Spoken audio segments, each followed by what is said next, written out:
If I waited long enough, if I'm patient and cool, who knows what I'll catch in McElligot's pool?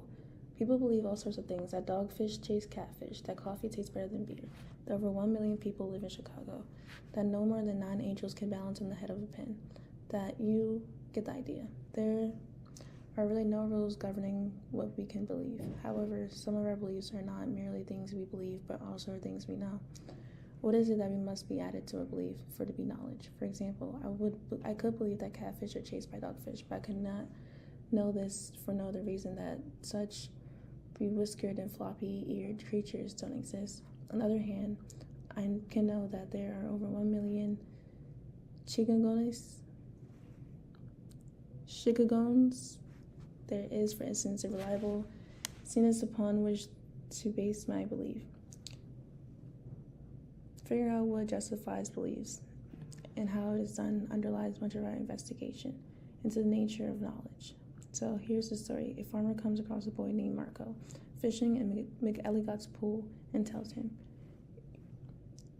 "You're sort of a fool. You'll never catch fish in McElligot's pool." Worse still, the boy is told that the pool is far too small to catch fish and that the locals use it as a trash receptacle. Ever the ominous. Marco replies, "Because you can never tell what goes down below. This pool might be bigger than you and I will know." Marco considers the possibility that his little pond is connected to the sea by a great underground river that flows under the highway, under the town. Then in Susan rhyme, he begins to list all the sorts of extraordinary fish, plus one extraordinary fish that he might catch in McElligot's pool. I might catch a thin fish. I might catch a snout fish. I might catch a short or a long, drowned out fish. But why should Marco believe what the farmer calls foolishness? And should we even care, since Marco's belief that there is fish in the pool doesn't seem to harm anyone? Marco doesn't merely believe that there may be fish to be caught. He acts on that belief. As a carefree youth, little more than a sunburn and boredom is riding on the truth of falsity of his belief. But we can certainly imagine things differently. Say that Marco hopes to catch his dinner in McElligot's pool. Now it matters in his belief that the pool is inhabited is true, for without good reason to expect to find catchable fish there, he'd be wasting his time and going to bed hungry. Given that many of our decisions impact the lives of others, it seems important to not merely have correct answers to any particular question, but to have good reason for them. Doctors Galen, Zyra, and Zinus may each diagnose that the farmer is suffering from a migraine, but to determine that the headache is due to dehydration, rather than to the brain tumor or demonic possession, leads to very different treatment and different quality of life for the sufferer. As a practical matter, the difference requires that beliefs he investigated and justified as our chances of performing right actions increases as mere belief is replaced with knowledge. Epistemology is the philosophical effort to understand the natures, limits, and source of human knowledge.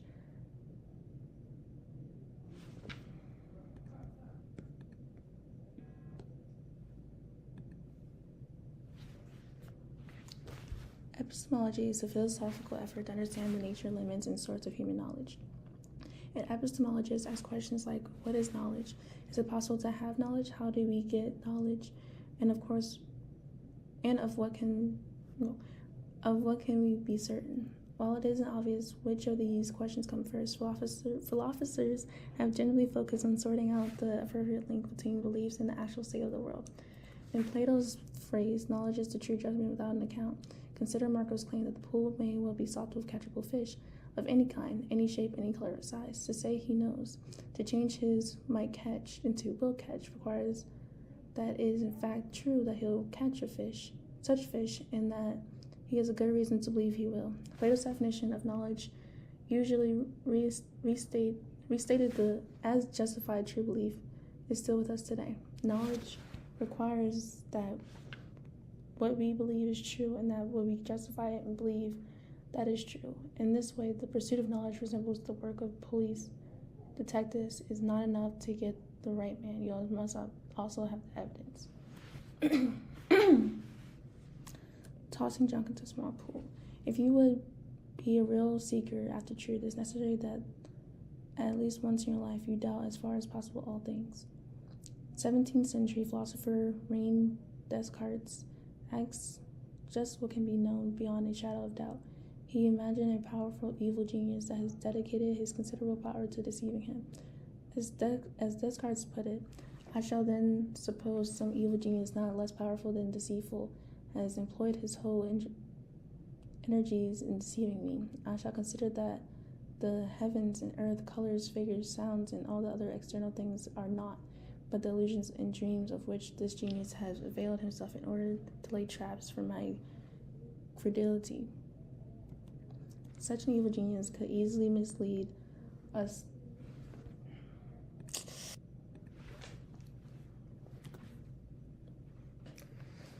Such an evil genius could easily mislead us to believe 5 is larger than 4. That day-old habit. Oh my lord. I can't do this.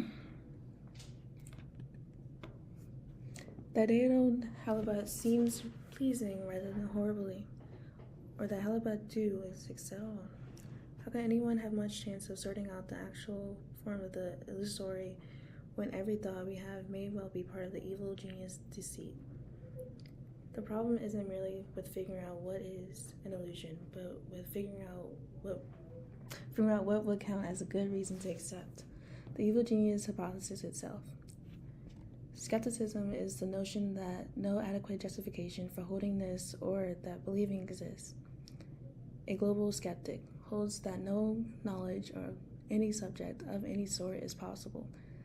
To take Descartes' example, since we can never escape the possibility that evil genius mischief stands between our beliefs and the world, we can never know what is actually the case. On the other hand, local skeptics hold the particular method of justification fall to properly link our beliefs in truth. Most of those skeptical regarding reading tarot cards, tea leaves, or the lines on the palms of hands that would rightfully dismiss Marco's claims regarding the fish-bearing capacity of Midgard's pool, but he tells us, the farmer, that this might be a pool, like I've read it in books, connected to one of those underground books. An underground river that starts here and flows right under their pasture, and then, well, who knows? So Marco's justification for his claiming that there might be fish in McElligot's pool is that he has read about underground streams that connect seamlessly isolated pools to other bodies of water, presumably well stocked with exotic fish. Even if we grant that Marco's book wasn't written by a crank, we know that even the most volumes sometimes contain errors. This is where the local skeptics risk slipping into the global skepticism camp. Since even reference texts sometimes get the facts wrong, and getting the facts wrong was good enough reason to dismiss the powers of aura readers and astrologers of sources of justification. It would seem that we are not justified in trusting in any source, unless some good reason is offered for treating information gained via astrology differently from the gained via textbooks. We risk our local skepticism turning into global skepticism. Even if Marco's belief regarding the possibility that there is catchable fish in McElligot's pool was merely wishful thinking, it is testable. That is, we could seek and likely find support for or against Marco's claims. We might simply sit down and wait to see Marcos actually does pull a fish for the water. Or we could dive in to look around, or we might drain the pool completely and see what's left behind. Such measures might satisfy us, but not Marco. He is already satisfied that there are many fish in the pool. After all, by the time the farmer arrives on the scene, Marco already has his line in the water. Assuming that Marco has no desire to waste his time and energy, he must find a good reason. That is, be able to give an account of why he believes that there might be a fish in McElligot's pool. Oh, the sea is full of a number of fish. If a fellow is patient, he might get his wish.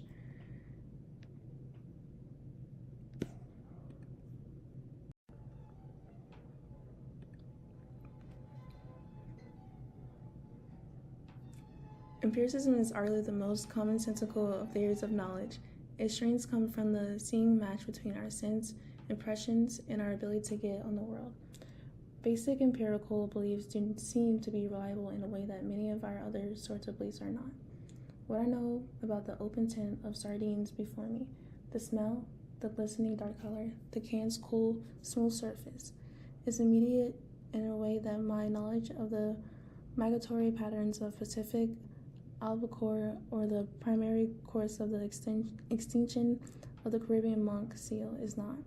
Light waves bounce off the sardines, which in turn trigger my routines to transmit information through the optical nerve into my brain.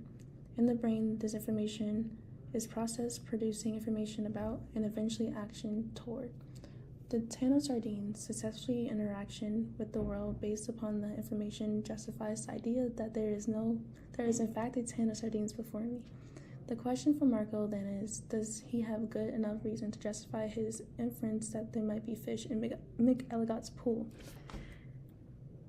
Empiricism holds that knowledge is acquired through our sensory experience of the world or upon introspection of those experiences.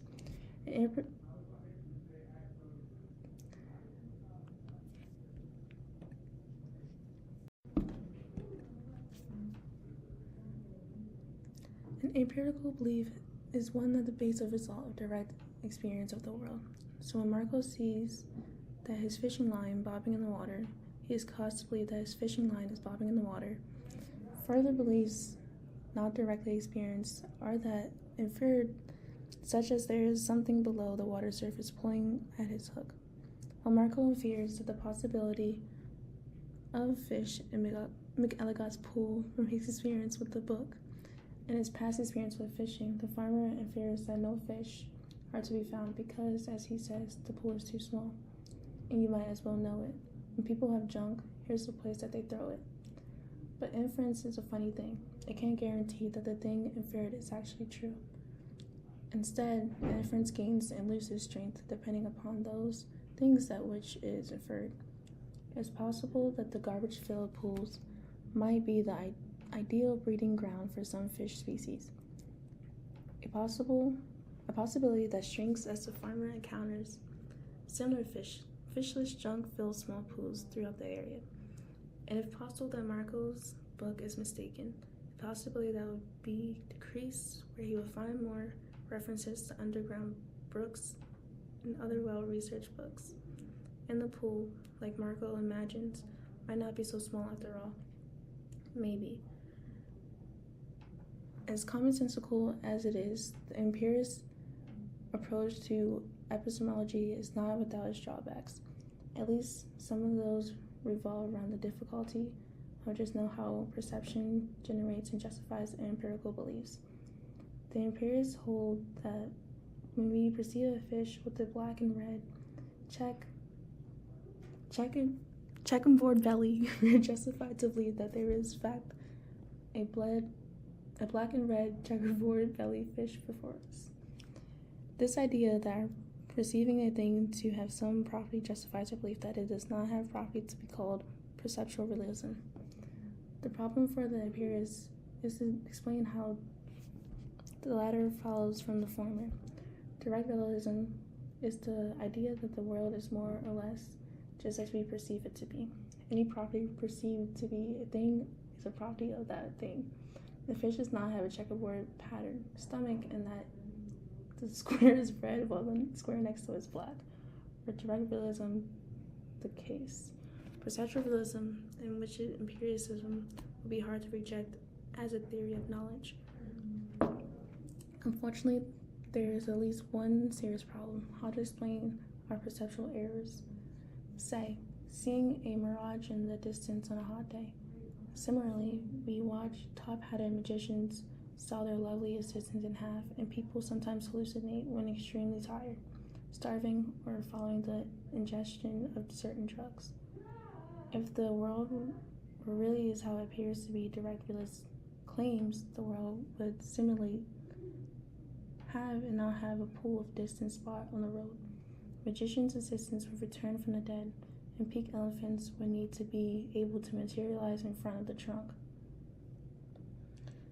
The sense are not entirely trustworthy, so an account of knowledge based only upon sensory experience needs a way to discern between legitimate experience and hallucination, and to connect vertical experiences to the things experienced. Philosopher John Locke proposed that objects have two kinds of properties: primary properties that are perceived and actually in the object, a secondary property that are perceived but not in the object. These secondary properties instead have the power to produce various sensations in us. This two properties approach is known as indirect realism. Imagine again an open tin of sardines sitting on the table in front of you. It has a variety of grayish colors. Here's a pinkish blush, there's one with a creamy white, and a little over from the seams a luminous gray. So what color are the fish in the tin? If Locke is correct, color is in all our perceiving. The delicacy before you has no color. Color, like scent and taste, are secondary properties, meaning that they are not inherent to the object but are brought to it by the perceiver. No nose, no scent, no eye, no color. On the other hand, some qualities of the tin and sardines really are in the object, and so are considered primary properties. These properties, such as size and shape, would be the case, even if no one ever perceived it. According to Locke, the tin appears to be three-dimensional, more or less, rectangular object about 1 inch tall, because it really is the size.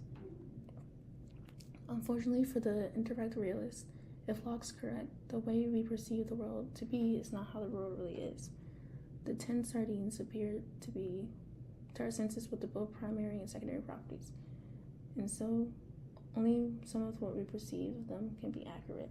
Similarly, since we don't seem to be able to perceive the world without secondary qualities like color and taste, we can never directly perceive the world the way it really is. Our tools for perception are simply not built that way. So how do we determine which object properties are primary? That is not mind dependent. If no properties turn out to be independent of the viewer, we cease to be realists about the world and become epistemology idealists. Bishop George Berkeley gave us epistemology idealism, the idea that physical stuff of the world, from whales to farmers, rusty teapots to Celine's hotel, and wholly a matter of perception.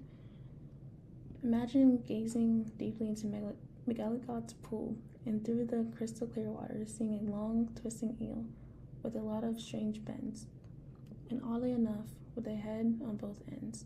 Now close your eyes. There in your mind is the eel, long, striped, two-headed, just as it appeared in the depths of the pool. But wait, isn't the object of your experience the eel in your head, not the one in the pool? Isn't any knowledge about the eel really knowledge driving from the image, reliant on your senses and a product of your brain? In fact, isn't the eel in the pool unnecessary for any of your knowledge, since you are working from the mental image which you described as it is having a head on both ends?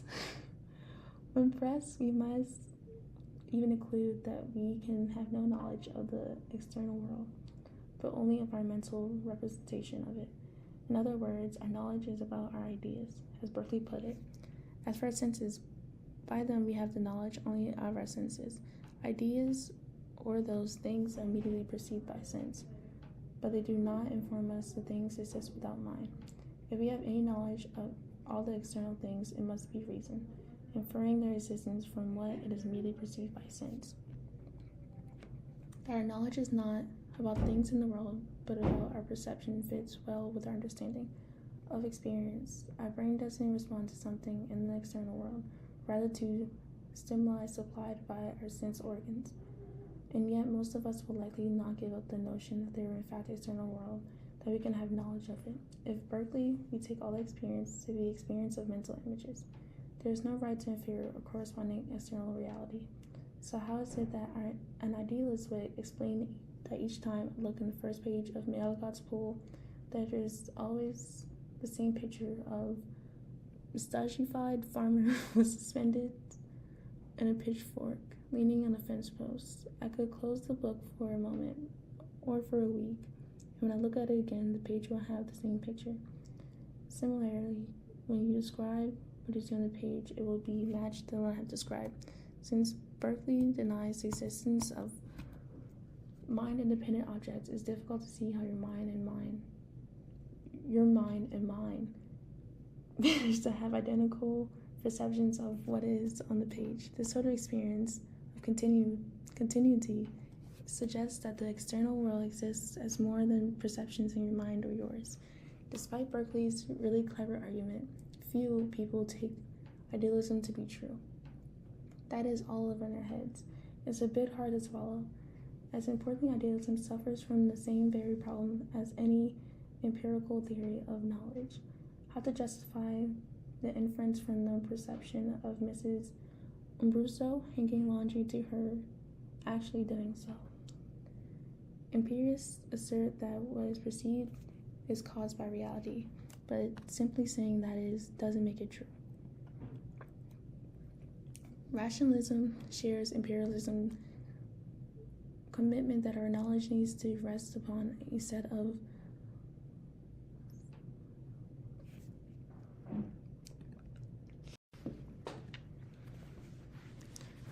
Rationalism shares empiricism's commitment that our knowledge needs to be rested upon a set of foundational beliefs, but hold that at least some of our beliefs can be wholly justified by our rational institutions. That is, we can know things without relying upon any specific sensory experience. Rationalist claims to knowledge are justified a priori, meaning that we can have knowledge before our interactions with any particular empirical evidence. A priori knowledge is usually contrasted with empiricism, a posteriori knowledge attainable only after interaction with sense-based evidence. Perhaps the most famous example of priori reasoning is found later in René Descartes' consideration of the evil genius hypothesis. Recall that given the genius power of deceit, we would not be warranted to claim knowledge of even simple things about the world, such as the grass is green, or that we have bodies. In this thought experiment, Descartes recognizes that even if he must doubt that he is embodied and that he knows the color of the grass, he is undoubtedly doubting that he is doubting cannot not itself be doubted, as doubting is a kind of thinking, and thinking requires a thinker. Descartes proclaims, cognitive ergo sum, I am thinking, therefore I exist. He understands that the nature of thinking is such that for it to occur, a thinker is required. So since Descartes is thinking, Descartes must exist, a conclusion that must be reasoned to without relying upon sensory experience. Similarly, when Markle talks about the thing a majigger, a fish so big, if you know what I am, that he makes a whale look like a tiny sardine. We can know a lot of things, even if we have never had any experience with a thingamajigger, a whale or a sardine. For instance, we know that they exist or in the sorts of things that can happen be measured. We can rank them by relative size, and we can understand the concept of fish, so a thingamajigger is some sort of creature that lives in an aquatic environment. Other examples of priori knowledge include our knowledge that 3,977 is not the largest whole number, that all points of the circle are equidistant from the center, and that the thingamajigger cannot be simultaneously purple all over and yellow all over. Another way to draw the distinction between rationalists and empiricists' theories of knowledge is understanding the difference between necessary and contingent. Miss Umbroso claims that lungfish breathe. This is a sort of claim the truth of which is necessary. Given the nature of what it is to be a lungfish, to not be able to breathe is to violate what is to be a lungfish. Similarly, all bachelors of unmarried men in triangles have three sides, and necessary true, given the nature of bachelors in triangles. Suppose, instead of Miss Umbroso's made the claim, to get to McElligot's pool, Eskimo fish travel farther than pretend parachuting fish. This truth of the claim is constant. Its truth is dependent upon numbers of factors, least of which is Eskimo fish do not travel farther, but its constant nature runs far deeper than that. Let's say the Eskimo fish begins the journey at the southern tip of Baffin Island with the Tibetan parachuting fish. Begins there in the stream of the exact center of the Tivet. Other things being equal, the statement truth depends on where McElligot's pool is located. Imagine 3 worlds just like ours, except that McElligot's pool is different, placed on each one. In Norway, in Myanmar, and at the unnamed university in central Arkansas. The truth of Eskimo fish travel farther than the Tibetan parachuting fish changes depending upon which of the 3 versions of Earth we are considering. This sort of possible worlds considering is just a useful and pinpoint necessary truths. Could the thingamajigger simultaneously be yellow all over and purple all over in any possible scenario? No, because the meanings of simultaneously all over purple and yellow doesn't change with the move from world to world. Similarly, the aforementioned triangles will have 3 sides in every world, and each bachelor will still be unmarried. Statements like those concern thingamajigger's color, the number of sides of triangle, and the marital status of bachelors are called analytical truths. Statements that are true simply in virtue of their meaning. By contrast, statements that are not are called synthetic truths. For rational epistemology, a very practical problem is that knowledge attained is not always particularly interesting. Triangles have 3 sides, fish or mammals. Something which is yellow cannot at the same time be purple. Bachelors are unmarried men, etc. can only get you so far. While the rationalists may know these analytical truths, they are at loss when we consider access to knowledge of synthetic truths. Propositions that we empirically test claims that universal health care will raise the average quality of life. Dr. Seuss draws funny-looking animals, and hot dogs are largely of waste swept from the slaughterhouse floor. Seem to require empirical investigation to establish their truths. And this is not a tool in the rationalist toolbox, and so the rationalists would be unable to know any of these things. Rationalism, like idealism and empiricism is an attempt to escape the clutches of skepticism. Each seem to be coherent but less than satisfactory attempt to ground our knowledge in some set of foundational beliefs. While wrestling with these issues remain a large part of contemporary epistemology, a small but growing number of philosophers, particularly feminist epistemologists, in recent years have found themselves critiquing the presupppositions of epistemology status quo. The pool might be bigger that you or I know. The epistemologies have above dominated the Western philosophical traditions, while each in their own strengths and weaknesses. There has been a counter-tradition arguing that the assumptions underlying these theories of knowledge are seriously flawed. To borrow from philosopher Robin May Scott, feminist epistemologies are typically critical of presuppositions of mainstream theories, that these subjects of knowledge is the individual who is essentially identical to the substitutable with the individuals, that the object of knowledge is natural object of the propositional knowledge expressed in the form S know that P. The objective knowledge is impartial and value-free. Consider each of these criticisms in turn. Mainstream epistemologists presume that the subject of knowledge is the individual who is essentially identical to and substitutable with the other individuals. As we have discussed epistemology thus far, the person doing the knowing seems to lack any identity beyond that he holds a true belief that is justified in the correct way. This generic person, though, lacks something important that each of us has to participate in having knowledge. He lacks actual experience of the world. With us, its range is different. Differing qualities we vary in philosophy. We vary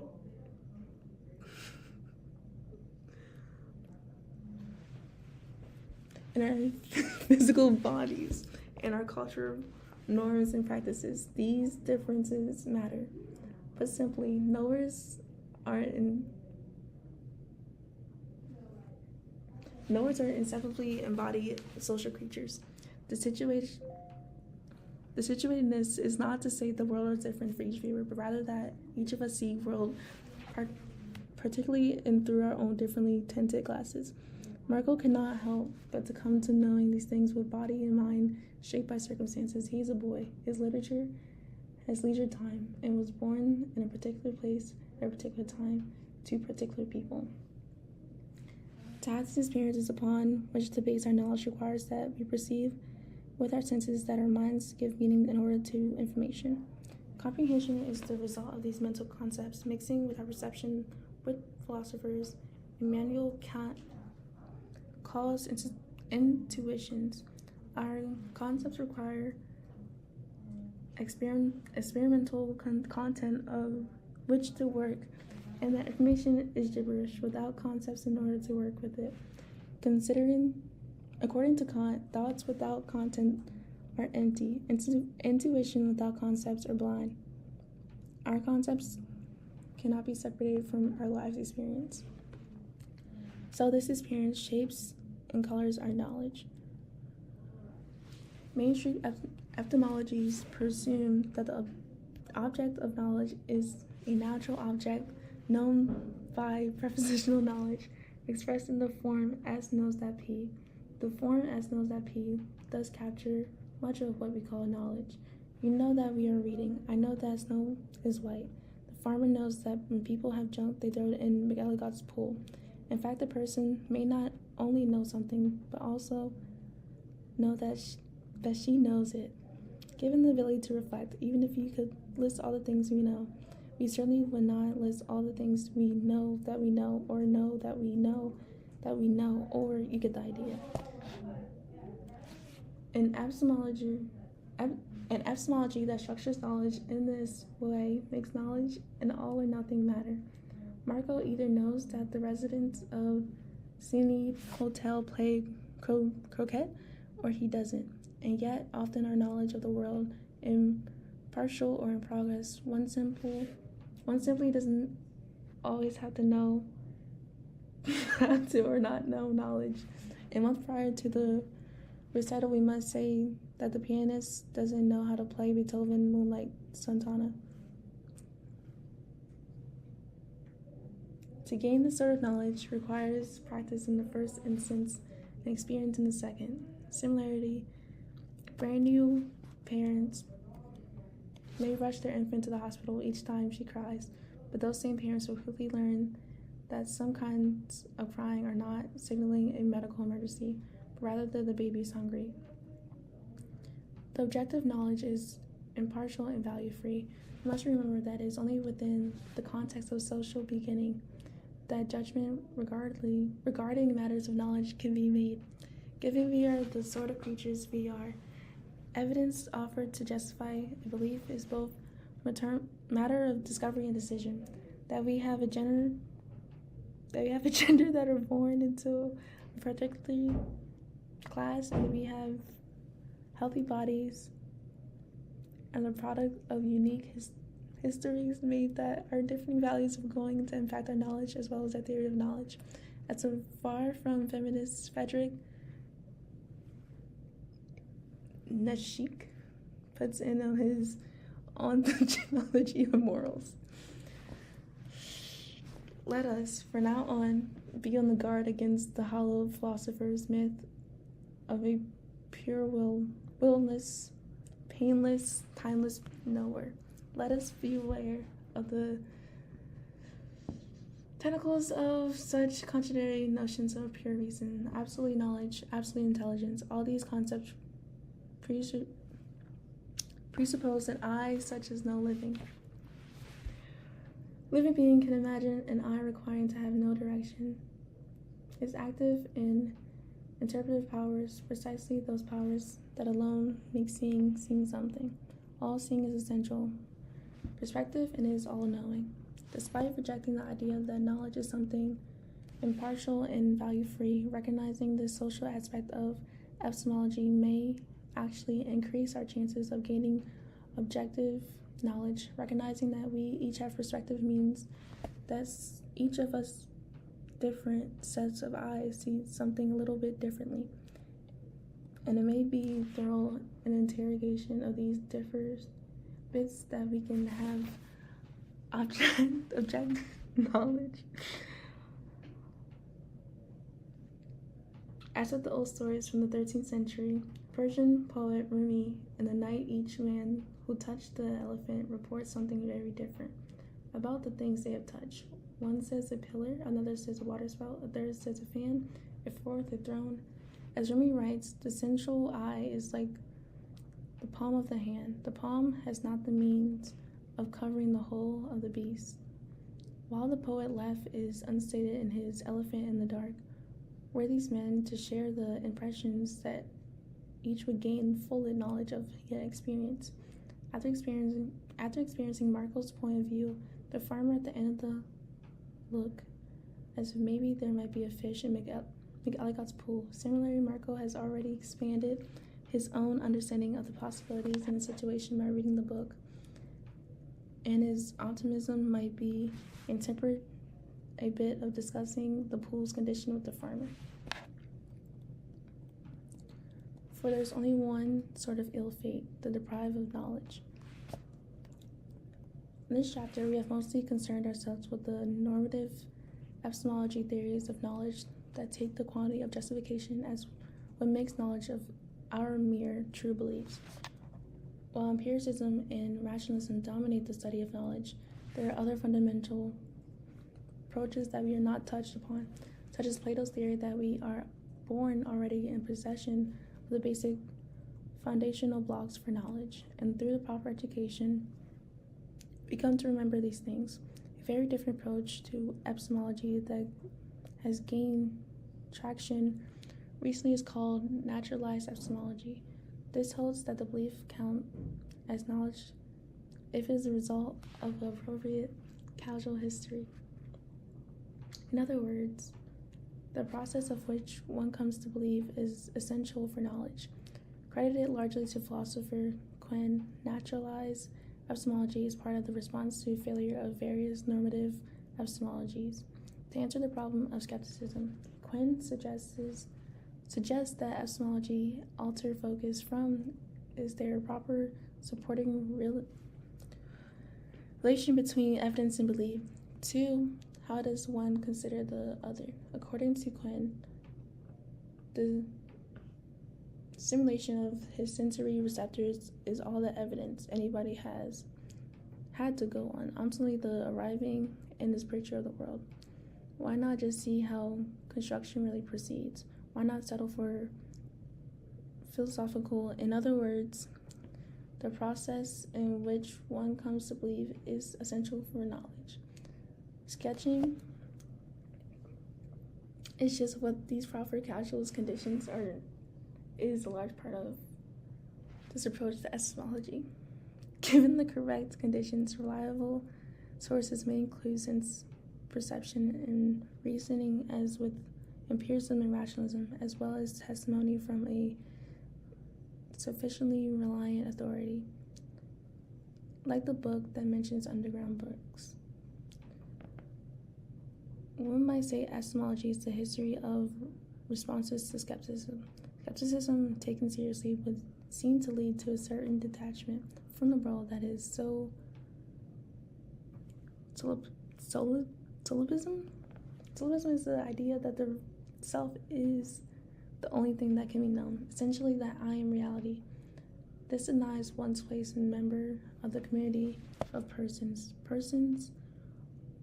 who also are wrestling with the human condition of the condition that demands we make sense of the world around us, but offers a new hint as to where to begin. No sign of many forks in the road, and no guarantee that anyone has a chance of getting anywhere despite our efforts and sincerity efforts.